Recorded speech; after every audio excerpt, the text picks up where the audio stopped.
Hello everyone, আসসালামু আলাইকুম and welcome to learn English with Subbit channel. আশা করি আপনারা সবাই ভালো আছেন। আজকে আমরা খুবই একটা ইন্টারেস্টিং গল্প নিয়ে আলোচনা করতে যাচ্ছি, the story of an hour by Kate Chopin. গল্পটা খুবই ইন্টারেস্টিং এবং আপনারা যারা এসএসসি পরীক্ষার্থী এবং ক্লাস 9-10-এর শিক্ষার্থী, আপনাদের জন্য গল্পটা খুবই ইম্পর্টেন্ট।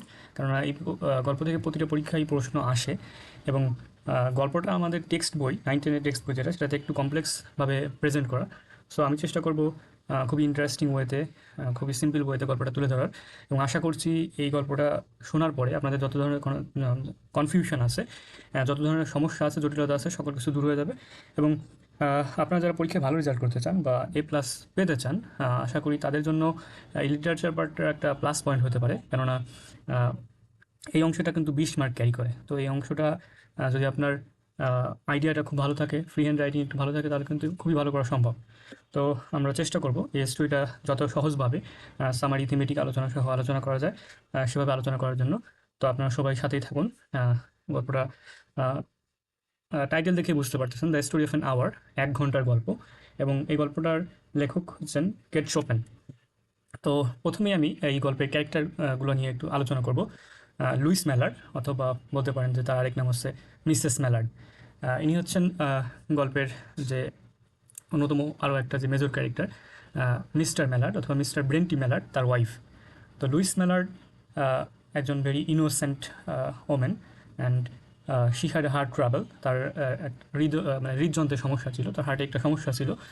তো একটা নিউজ ছড়িয়ে পড়ে যে তার হাজব্যান্ড মিস্টার ম্যালার্ড, সে হচ্ছে একটা রেলওয়ে ডিজাস্টারে মারা গেছে, দুর্ঘটনায় মারা গেছে, রেল দুর্ঘটনায়। তো এই খবরটা আবার তার বন্ধু রিচার্ডস, তো সে খবরটা পায়। এবং সে খবর, রিচার্ডস এক খুবই ফ্রেন্ডলি, রেসপন্সিবল পারসন, এবং সে হচ্ছে মিস্টার ম্যালার্ডের হচ্ছে ফ্রেন্ড। তো সে খবরটা পাওয়ার পরেই খুব দ্রুতই চেষ্টা করে যে খবরটা যেন তার ওয়াইফ মিসেস ম্যালার্ডের কাছে দ্রুত সে পৌঁছে দিতে পারে। তো সেই খবরটা নিশ্চিত হওয়ার জন্য টেলিগ্রামের মাধ্যমে এই খবরটা নিশ্চিত হয় যে আসলেই তার ফ্রেন্ড মিস্টার ম্যালার্ড মারা গিয়েছে। তো পরবর্তীতে সে তার মিস্টার ম্যালার্ডের বাড়িতে, আই মিন মিসেস ম্যালার্ডের কাছে আসে। তো আমরা এখানে আরেকটা ক্যারেক্টার দেখতে পাচ্ছি, সেটা হচ্ছে জোসেফাইন। জোসেফাইন হচ্ছে মিসেস ম্যালার্ডের সিস্টার। তো সেও খুব একটা কাইন্ড অ্যান্ড হসপিটেবল পারসন, আতিথ্যপরায়ণ মানুষ। সেও তার ওয়াইফ, আই মিন তার সিস্টারকে নিয়ে খুবই চিন্তিত। তার সিস্টার মিসেস ম্যালার্ডের যেহেতু হার্টের সমস্যা আছে। তো খবরটা যখন নিয়ে আসলো, তো প্রথমে খুব সম্ভবত খবরটা সে তার বোন, মিসেস ম্যালার্ডের বোন জোসেফাইনকে খবরটা দিল। তো খবরটা পাওয়ার পরে জোসেফাইন এবং রিচার্ড দুজনই খুব দুশ্চিন্তাগ্রস্ত ছিলেন যে কীভাবে তারা খবরটা মিসেস ম্যালার্ডের কাছে পৌঁছাবে, যেহেতু মিসেস ম্যালার্ড একজন হার্টের পেশেন্ট। সো তারা খুবই টেনশন করতেছিল এবং তারা ভাঙা ভাঙা সেন্টেন্সে মিসেস ম্যালার্ডের কাছে খবরটা পৌঁছে দিল। তো মিসেস ম্যালার্ডের কাছে খবরটা পৌঁছানোর পরে মিসেস ম্যালার্ড এর রিয়াকশনটা ছিল খুবই আনন্যাচারাল। সে কোনো ধরনের কোনো কান্নাকাটি করতেছিল না, তবে তাকে দেখে মনে হচ্ছিল সে ভিতর থেকে অনেক ভেরি শকড হয়ে গিয়েছিল। এবং পরবর্তীতে সে খবরটা পাওয়ার পরে মানে এক ধরনের শকিং লুক নিয়ে সে তার নিজের রুমে চলে যায়। এবং যাওয়ার পরে সেখানে সে একাকী সময় কাটানোর মানে চিন্তা করতে থাকে যে এখন তার লাইফের কী অবস্থান হবে, সিচুয়েশনটা কী। তো ওই সময় আমরা দেখতে পাই যে ওইখানকার যে এনভায়রনমেন্টটা, সেটা আসলে one kind of freedom, representing freedom of Mrs Mallard's life. সে ওইখানে অনেক কিছুই দেখতেছিল যেটা হচ্ছে তার লাইফের ফ্রিডমের সাথে যাচ্ছিল। তো পরবর্তীতে যেহেতু ক্যারেক্টারটা আলোচনা শেষ হয়ে গেল, তো আমরা সামারিটা এখনই ক্লোজ করতে চাচ্ছি না, একটু পরে শেষ করতে যাচ্ছি। তার আগে কিছু থিমেটিক ডিসকাশন করতে যাচ্ছি। Think of 19th century or even today. What is the situation of women in our society, in our family? Actually, marriage is one kind of case for dominated women. মানে হচ্ছে নারীদের জন্য এক ধরনের case বলা যাইতে পারে, মানে একটা খাঁচা, মানে ডমিনেটেড, মানে যারা আর কি নির্যাতন, দমন নিপীড়নের শিকার, সে সকল নারীদের জন্য। তো আমাদের যে পিতৃতান্ত্রিক সমাজ ব্যবস্থা, আই মিন পেট্রিয়ার্কি, এটা মেয়েদেরকে তাদের হাতের পুতুল হিসেবে কল্পনা করে। তো এখানে আমি একটা কোটেশন ব্যবহার করছি যে women are the puppet in the hand of patriarchal domination. Puppet মানে হচ্ছে পুতুল, তো মেয়েরা হচ্ছে পুতুল। প্যাট্রিয়ার্কাল ডমিনেশন মানে পুরুষতান্ত্রিক দমনমূলক ব্যবস্থার একটা পুতুল হচ্ছে মেয়েরা। আহ, তাদের দমনের বা নির্যাতনের শিকার হয় তারা তাদের ফ্যামিলির দ্বারা, হাজব্যান্ডের দ্বারা, সোসাইটির দ্বারা। তো আহ, প্রথমে আসি ফ্যামিলির কথায়। Before marriage women are dominated by their family, they are the doll of their father. মানে বিবাহের পূর্বে নারীকে তার বাবা তার নিজের পুতুলের মতো নিজেকে কল্পনা করে, তুলনা করে। তো সে যেভাবে চায় সে তার কন্যাকে দিয়ে সেভাবেই মানে ডমিনেট করে বা তার আচরণকে সেভাবেই সে নিয়ন্ত্রণ করে। এখানে কন্যার সবসময় সব ধরনের মতামতের মূল্যায়ন করা হয় না। তো পরবর্তীতে আমরা দেখি যে before marriage, after marriage women are dominated by their husbands, they are treated as a doll of their husband. বিবাহের পরে তারা তাদের হাজব্যান্ডের পুতুল হয়ে যায়। তো আহ, এখানে আমরা যে বিষয়টা দেখতে পাচ্ছি যে বিবাহের পরেও কিন্তু মেয়েদের কোনো ধরনের কোনো রেশনালিটি নেই, আইডেন্টিটি নেই। তারা তাদের হাজব্যান্ডের পরিচয়ে পরিচিত হচ্ছে। আমরা কিন্তু এখানে ক্যারেক্টার মিসেস মেলার্ড, মেলার্ড এটা কিন্তু তার নিজস্ব পদবি নয়, এটা তার হাজব্যান্ডের কাছ থেকে তা নিতে হয়েছে। মানে এখানে আমরা দেখতে পাচ্ছি যে কতটা ডমিনেটেড হচ্ছে তারা, বিবাহের পরবর্তী জীবন বলেন, পূর্ববর্তী জীবন বলেন। তো এখানে বিবাহকে দেখানো হয়েছে একটা ইনস্টিটিউশন অফ ফ্যামিলি ডমিনেশন, মানে বিবাহের দ্বারা নারীরা কীভাবে দমন নিপীড়নের শিকার হয়। এবং আমরা আরেকটা জিনিস দেখতে পাই যে বিবাহের পরে নারীদেরকে পার্সোনাল প্রপার্টি হিসাবে ট্রিট করা হয়, মানে হাজব্যান্ডের পার্সোনাল প্রপার্টি। মেয়েদের যে র্যাশনালিটি থাকতে পারে, তাদেরও যে ফ্রিডম থাকতে পারে, এই কথাটা আসলে বিবেচনা করা হয় না। এবং পরবর্তীতে আমরা সোসাইটির কথা আসি। সোসাইটি কিন্তু সমাজে নারীদের আর কি যে ফ্রিডম, এই ফ্রিডমকে কিন্তু অ্যাকসেপ্ট করা হয় না। সোসাইটি কিন্তু বিভিন্ন সময়ে তারা বিভিন্নভাবে নারীকে ডমিনেটেড করে in the name of customs, প্রথার আলোকে, in the name of religion, in the name of morality, ধর্মের নামে, নৈতিকতার নামে নানাভাবে কিন্তু তারা নারীকে দমন নিপীড়ন করতে থাকে।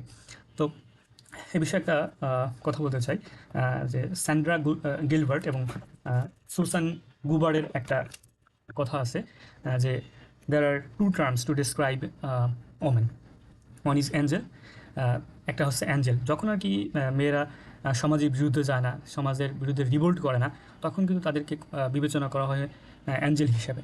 আবার যখন সে সমাজের বিরুদ্ধে যায়, সমাজের বিরুদ্ধে সে রিভোল্ট করে, সে তার ন্যায্যতা, সে তার জাস্টিসের জন্য সংগ্রাম করতে চায়, তখন কিন্তু তাকে ডেভিল হিসেবে তুলনা করা হয়।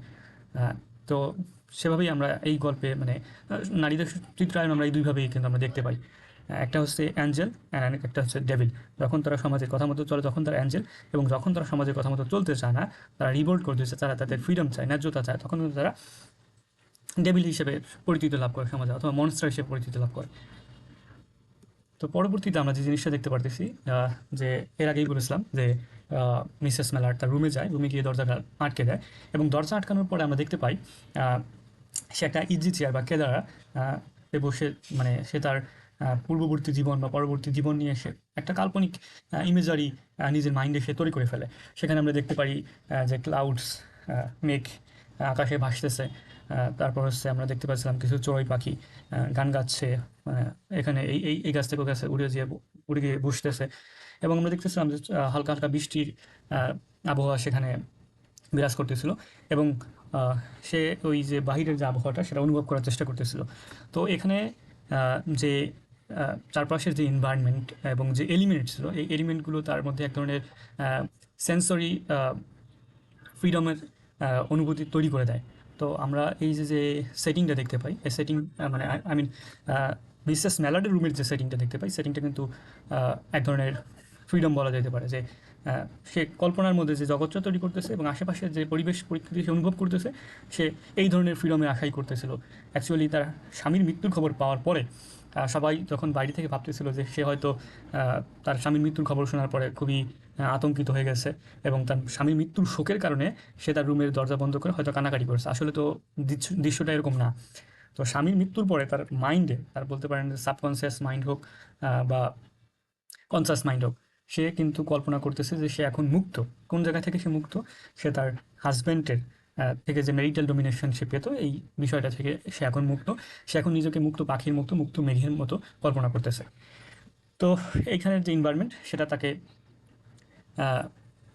মানে ফ্রিডমের যে অনুভূতি, সেই অনুভূতিটা দিচ্ছে। তো যখন আমরা দেখতে পারি যে 1 ঘন্টা তার রুমের মধ্যে পার হয়ে যায়, পার হওয়ার পরে তার যে আই মিন যে কাল্পনিক যে ফ্রিডমটা সেটা কিন্তু খুবই মানে ধূলিসাৎ হয়ে যায়। কীভাবে? সে তার হাজব্যান্ডকে দেখতে পায়, যে তার হাজব্যান্ড রুম থেকেই দেখতে পায় যে তার হাজব্যান্ড গেটের মধ্যে দিয়ে প্রবেশ করতেছে, মানে তার মৃত স্বামীকে সে দেখতে পারে যে সে ফিরে আসতেছে। তো এখন মৃত স্বামীর তো ফিরে আসার কথা না, তবু সেই মৃত স্বামী ফিরে আসে, কীভাবে আসে? তো মূলত ঘটনা হচ্ছে সেই তার হাজব্যান্ড মারা যায় না, তার হাজব্যান্ড মারা গেছে এরকম একটা খবর, রিউমার মানে গুজব ছড়ায়, আসলে এই খবরটা সত্যি না। তো যদিও খবরটা সত্যি না, তবু তো মিসেস মেলার্ডের মনের অনুভূতি তো আমরা যারা রিডার্স তারা বাহির থেকে বুঝতে পারতেছি যে মিসেস মেলার্ড তার স্বামীর মৃত্যুর কারণে সে নিজেকে মুক্ত অনুভব করতেছে, সে নিজেকে স্বাধীন অনুভব করতেছে। তো তার স্বামীকে দেখার পরে তার যে স্বাধীনতা, তার যে ফ্রিডমের যে আকাঙ্ক্ষা, সেটা কিন্তু আমরা দেখতে পারি যে একদম চূর্ণ বিচূর্ণ হয়ে গেছে। তো আহ, পরবর্তীতে তার স্বামীর মৃত্যুর খবর, স্বামীকে যখন সে সামনাসামনি দেখতে পায়, তার যে হৃদক্রিয়া সেটা বন্ধ হয়ে যায় এবং সে আসলে তার স্বামীকে দেখার পরে মারা যায়। তো পরবর্তীতে ডাক্তার আসে, ডাক্তার আসার পরে ডাক্তার ভাবে যে আহ, আহ, সে তার স্বামীকে দেখার পর যে এক্সট্রিম হ্যাপিনেস মানে সুখের অনুভব করতে পেরেছে, এই বিষয়টার কারণে হয়তো মানে সে মারা গেছে। তো আমরা দেখতে পারি বাহিরের দিক থেকে কিন্তু অনুভূতি একরকম, মানে বাহিরের থেকে যে ক্যারেক্টারগুলো তারা বুঝতেছে যে সে হয়তো স্বামীর ফিরে আসা সুখে মারা গেছে, আনন্দে মারা গেছে, কিন্তু আমরা যারা রিডার সেটা কিন্তু আমরা দেখতে পাই যে আসলে সেখানে রিয়েলিটিটা কী, সত্যি কী ঘটেছিল। সেখানে কিন্তু সে মারা গেছে কিন্তু স্যাডনেসের কারণে, কারণ সে বুঝতে পারে যে সে তার স্বামী ফিরে আসছে, মানে সে আর এখন যে মুক্ত পাখির মতো নিজেকে কল্পনা করতেছিল, যে স্বাধীনতার কথা সে কল্পনা করতেছিল, সেই কল্পনা কিন্তু আর বাস্তবতা সম্ভব না। সেটা কিন্তু তার ইমেজিনেশনের মধ্যেই থেকে গেলো, সেটা কিন্তু বাস্তবতা আর আলোকে কল্পনা করলে সেটা কখনোই সম্ভব নয়। তো পরবর্তীতে এখানেই মূলত আহ, তার মৃত্যু হয়ে যায় এবং তার মৃত্যুর পরে আসলে এই গল্পটা থেকে আমরা কী বুঝতে পারি? আমরা বুঝতে পারি যে এই 60 মিনিট মানে 1 ঘন্টা, এটা মূলত তার জীবনের পুরো লাইফ টাইমের যে ইভেন্টটা, সেই বিষয়টাকে কিন্তু তুলে ধরে মিসেস মেলার্ডে। তো এই 1 ঘন্টা, 1 hour, this 1 hour remind us that true freedom of women is an illusion. It can be possible in dream but not in reality. মানে এখানে রাইটার আসলে বোঝাতে চাচ্ছেন যে মিসেস মেলার যে স্বপ্নের কল্পনা আসলে করতেছে, মানে এই স্বপ্নটা আসলে কল্পনাতেই সম্ভব, বাস্তবতায় আসলে সম্ভব না। কারণ আমরা দেখতে পারি যে পরবর্তীতে কিন্তু তার হাজব্যান্ড ফিরে আসে এবং তার যে আকাঙ্ক্ষা সেটা কিন্তু ধূলিসাৎ হয়ে যায়। তো এইভাবে এই রাইটার আমাদেরকে বোঝাতে চাচ্ছেন যে আমরা সত্যিকারের যে নারী মুক্তির কথা বলতেছি, ওমেন ফ্রিডমের কথা বলতেছি, এটা আদতে বাস্তবে সম্ভব কিনা সে বিষয়টাকে আসলে তিনি এইভাবে প্রশ্নবিদ্ধ করেছেন। তো আশা করি আপনারা গল্পটা বুঝতে পারছেন। আমি যতদূর সম্ভব চেষ্টা করছি সহজভাবে তুলে ধরার। এরপরে যদি কোনো ধরনের কোনো কনফিউশন বা কোনো কিছু জানার থাকে আপনারা কমেন্ট সেকশনে জানাবেন, এবং পরবর্তী ভিডিওতে আমি টেক্সটুয়াল যে কোশ্চেনগুলো আছে সেগুলো নিয়ে আলোচনা করার চেষ্টা করব। আশা করি টেক্সটুয়াল কোশ্চেনগুলো দেখার পরে আপনাদের কনফিউশন আরও বেশি দূর হবে। আর একটা বিষয় হচ্ছে টেক্সটুয়াল কোশ্চেন কিন্তু খুবই বেশি ইম্পর্টেন্ট। এবার যারা এসএসসি পরীক্ষার্থী তাদের জন্য বলা যায় যে 100% কমন পড়বে এই টেক্সটুয়াল কোশ্চেনগুলো থেকে। তো সবাইকে আমি পরামর্শ দিব যে আপনারা সবাই টেক্সটুয়াল কোশ্চেনগুলো খুব ভালোভাবে রিভাইজ করেন। যদি কারো ফ্রি হ্যান্ড রাইটিং ভালো না হয়, টেক্সটের কোশ্চেনগুলো মুখস্থ করে ফেলেন, কারণ এগুলো পরীক্ষা 100% কমন আসবেই। তো এটা স্কিপ করে যাওয়ার কোনো সুযোগ নেই। আশা করি সবাই ভালো থাকবেন। পরবর্তী ভিডিও এটার টেক্সটের কোশ্চেন নিয়ে আলোচনা করব। পরবর্তী ভিডিও দেখার আমন্ত্রণ জানিয়ে এখানেই শেষ করছি। Thank you everyone.